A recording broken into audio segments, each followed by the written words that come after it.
There is something called as a genius in a human being. There is a competence here which is capable of what nature did over 1,000,000 years, like that, over the afternoon. If the necessary striving is there, you can make it into your conscious process. If you set up the necessary situation, success is an assured thing for that person.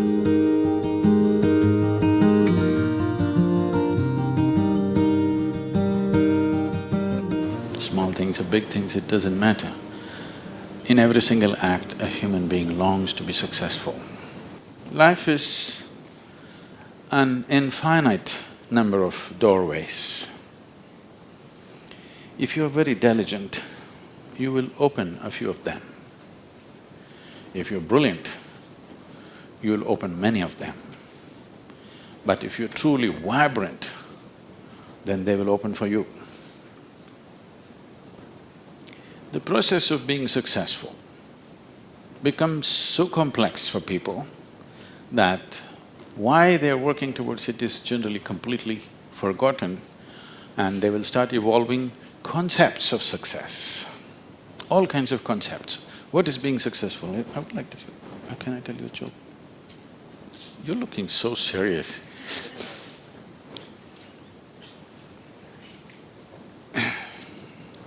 There was a man in India whose name is Shankaran Pillai. Okay? It's like John Smith.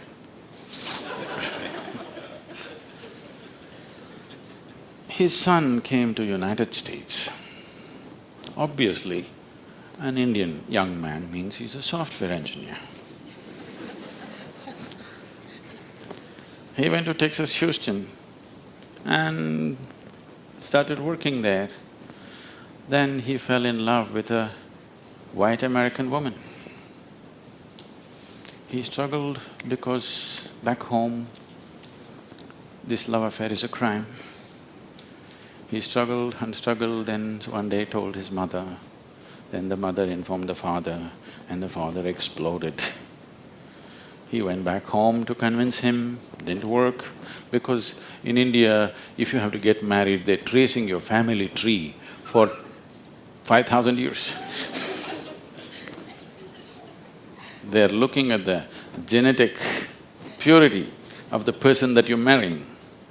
So somebody from somewhere else, a white woman from America, how can you marry her? What do we know about her genetics? Where does she come from? What is her lineage? Da, da, da. So no way to convince, he came back. And of course, when he came back again, he fell in love and they went ahead. Then the father disowned. Shankaran Pillai just disowned his son, I have nothing to do with you. But years went by and they had a boy. And the boy's picture from the day he was born, it was on the Facebook, and the wife sticks it in his face, and the little baby, and it is growing up every day and all the things. Slowly, you have disowned the son, but the grandson is a different matter. Slowly, within a matter of 1-2 years, he completely fell in love with this little baby that he has not seen. Things happened and people started coming from America, those who were traveling. Oh, you must see your grandson. You not seen him? Oh, you must see him, this is the fruit of your life. Slowly it caught him. Then he decided he's not going to see his son's face. He'll come to America and only see the grandson's face. And of course he's not going to look at that white woman. Then he came to America and a 7-year-old boy, full of energy, they're living on a small ranch, he's all over the place doing all kinds of things. He completely got washed away by this little fellow. Then this little boy one day said, "Grandpa, come, I'll show you my archery skills." He took him to the barn inside and he went into the barn and there he saw 8 targets, all of them with the arrow in the bullseye. Shankaran Pillai looked at it and then he thought, oh, this is my grandson. He thought of all the great legendary archers of India, Arjuna and Ekalavya and he saw the future, all the Olympic gold medals falling from the sky. Then he asked for "From what distance did you shoot?" The boy said, "From 20 yards. "What? From 20 yards, 8 targets, you shot them dead on, bullseye? How do you do this?" Then the boy said, "Grandpa, I first shoot and then paint the target." So, these concepts about being successful can be very crippling. And I've continuously been with people, they've reached a certain point of success and their concepts of success are not fitting, their life is not fitting into their concept of success and it's breaking it and they think something is going wrong. It is not going wrong, they're just getting better, situations are pushing them on, but their concept is breaking up, so they're suffering their success. You will see any number of people going through these kind of things. When we talk about success, I'm sure all of you must be already having plans as to how to unfold this success in your life. Made your plans. Plan is good, but plans again can get caught up in things because you plan from what you know today. Nobody can plan from something that you do not know. Your plan means it is an exaggeration of today as a tomorrow. Right now you're here at a certain level, now you think, my plan means this must be 10 times more in this many years or whatever, or 100 times or 1,000,000 times or whatever. But plan is just essentially an exaggeration of what is today. Maybe there is a certain logic to it, maybe there is certain understanding of the logistic attached to it, but essentially it's an exaggeration of today. That means in many ways it's ruled out whatever other possibilities which are not yet in your experience. In Pennsylvania, you heard of the Pennsylvania floods? Pennsylvania has floods, you know. It once happened, a big flood came and water started rising in a small town and it rose up to the house is getting submerged. So two young boys got onto the roof of their house and they were sitting there. And then they saw a hat going up and down in front of the house. One of the boys asked, "What is that? Why is that hat going up and down?" So the other boy said, "Don't worry, it's my dad. Yesterday night he got into a fight with my mom and took a vow, hell or high water, I'm going to mow that lawn."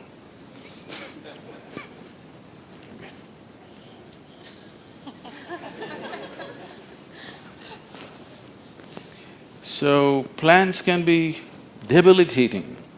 It's good to have a plan, but it's more important that you have a purpose. If you have a purpose, plans will evolve, things will happen, plans will fall apart, new things will come up. Whatever has to happen will happen. If you hold on to a certain purpose, other things will just serve that purpose. But if you are very committed to a plan as such, then plan can become a blueprint for restriction. It is also a possibility. It's all right to hold a plan, but you must hold a plan at a certain distance. You shouldn't get identified with the plan. The process of success. See, essentially success is a desire in every human being. You can put some fire into it and make it your passion. But if it becomes a need within you, that you must be successful, otherwise you will suffer, then you are heading for a problem, a serious problem. Our passions can turn into poison if we start becoming resentful for the non-fulfillment of those passions.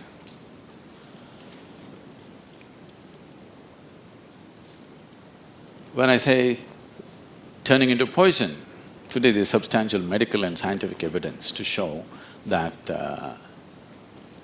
if you become resentful, when you resent something, when you're angry with something, when you're frustrated with something, we can medically today check, we can do a little bit of blood work and show you're actually putting poison into your system. These are poisons that you drink and you hope somebody else will die.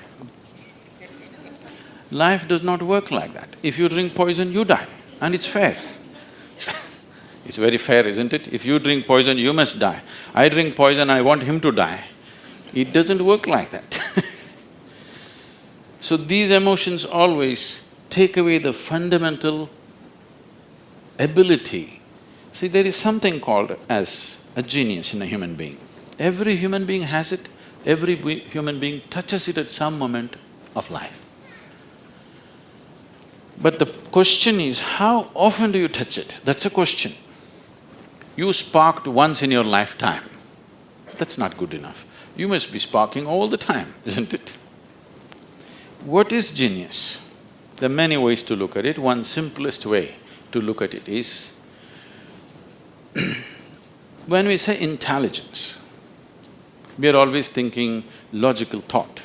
Now, logical thought will be meaningless probably in another 25 years, because your computer may be able to explore all the permutations and combinations of logical thought much quicker and better than you can do. So touching the genius means there's another dimension of intelligence within you. What did you have for breakfast? Chicken and salad. See, he ate a chicken. Over the afternoon, this chicken has transformed itself into a human being. If you ask Charles Darwin, how long does it take for a chicken to become a human being, he would talk in terms of millions of years. Here he is. Over the afternoon, he transforms a chicken into a human being. So there is an intelligence here, there is a competence here, which is capable of what nature did over 1,000,000 years, like that, over the afternoon. Only thing is, this is an unconscious state of intelligence. Whatever is unconscious, if the necessary striving is there, you can make it into your conscious process. In your conscious process, if this intelligence, even a drop of this intelligence is available to you, suddenly life will spark like it's a magic. What everybody slogs for, you can just simply do it. Now when I say intelligence, always people would think this. If you say intelligence and ask them to show in sign language, they'll always say this, isn't it? They'll not say this or this or this or this, but one cell in your body is doing more activity than your brain could ever do. One molecule of DNA is doing so many millions of functions in a minute that you can never ever figure it out. Yes or no? So in yoga, in the yogic systems, in the yogic sciences, we never look at anything as mind. There's no such thing as mind. There is a physical body and there is a mental body. So you learn to think through your body. You know, it's a short session, it's not an area that we should enter right now, but I have to tell you this. There are many things personally that I do at the same time. Now people come and tell me, just now I'm entering the session, somebody comes and tells me, Sadhguru, these building plans have to happen, because we do everything ourselves. Now by the time I get out, I'll have the building plan ready as I'm speaking here, because 12 to 14 channels actively keep going on in my head. It is not just in the head, you learn to think through your body. Learning to think through your body will never give you a headache, that's the best part of it. Now, all these responsibilities and 1,000 things happening at the same time, won't you get stressed? There is no such thing, because you use a deeper dimension of yourself and everybody is capable of this and everybody has it. You may not have the same level of intellect as somebody else has, that is always subject to person. But all of you eat, if you eat a carrot, you can digest it, that means you have another dimension of intelligence, yes? If you set up the necessary situation that everything that's there within the system is available for you, success is an assured thing for that person.